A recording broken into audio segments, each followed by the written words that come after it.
I'm Willa Brosnihan. I'm speaking here today with Rachel Belanger. She's a college freshman at Boston College.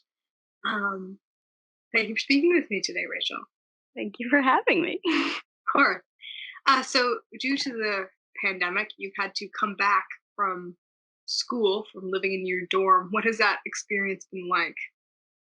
Well, at first it was kind of just like devastating, I guess, because we thought we had like 2 more months there.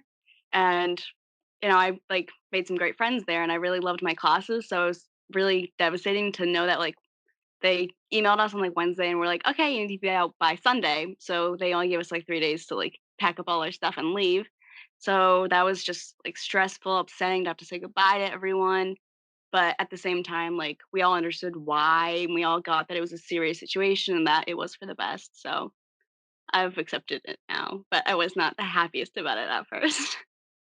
How do you think it will affect your education and education in general for young people who are starting college or in important parts of the college application, high school process?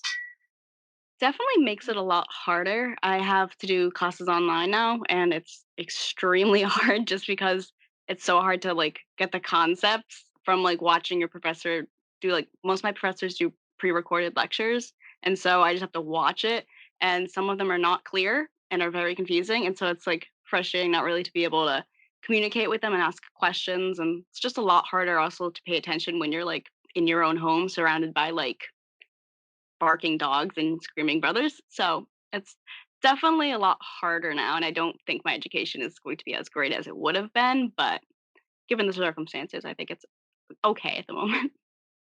So, is your family practicing social distancing? And what kind of measures are you taking as a family unit? Well, my mother will not let me or my brother leave the house. The only people that are leaving the house are my dad and my oldest brother because they have jobs that their jobs haven't been like closed down yet, so they still have to go. But besides that, I'm trapped in my house and cannot leave. And that's exactly what my mother's doing too. So yeah, definitely social distancing. It's annoying, but I get why it's important. So So your brother and father are still working. Other than that, how has this crisis affected your family economically, and how do you think? When do you think those jobs will get shut down, if at all?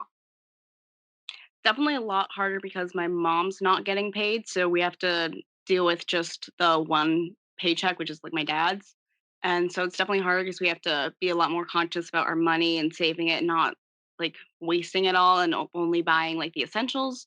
So that's a lot harder. And honestly, I don't know why my dad's job hasn't been closed yet because it probably should be. It's not that important of a thing. So it might be we don't know what's going to happen with that. And then brother works at a bank. I don't know, they should close it. I don't know why they don't.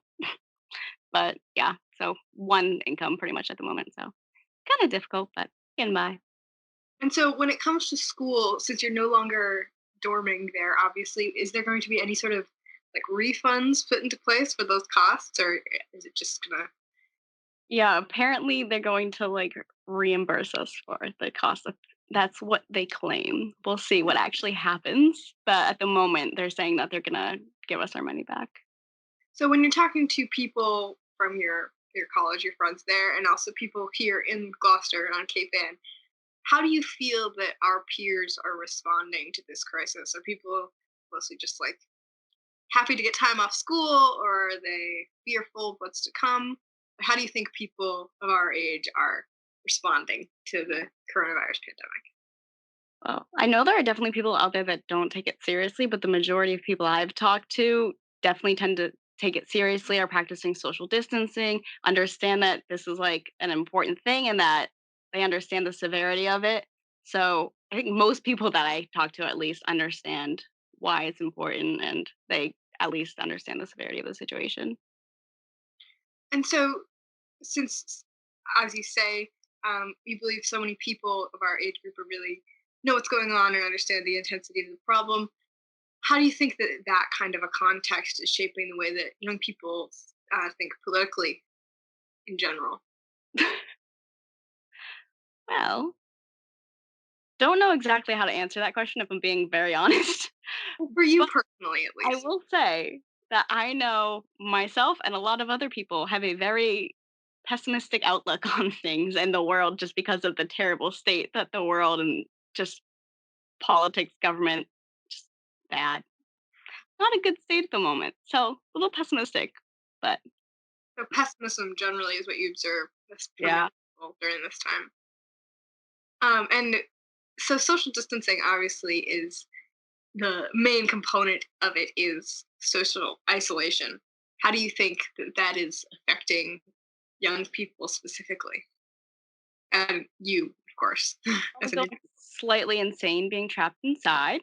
That's slightly insane, but it's getting a little bit easier to deal with like as time goes on. But at first it was not fun being trapped inside. And I think everyone kind of feels that way. Getting tired of their families wanting to do crazy things to their hair and just you know.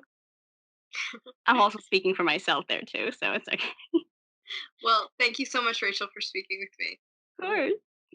All right. You have a wonderful social distancing experience. Thank you, you too. Bye bye. Bye.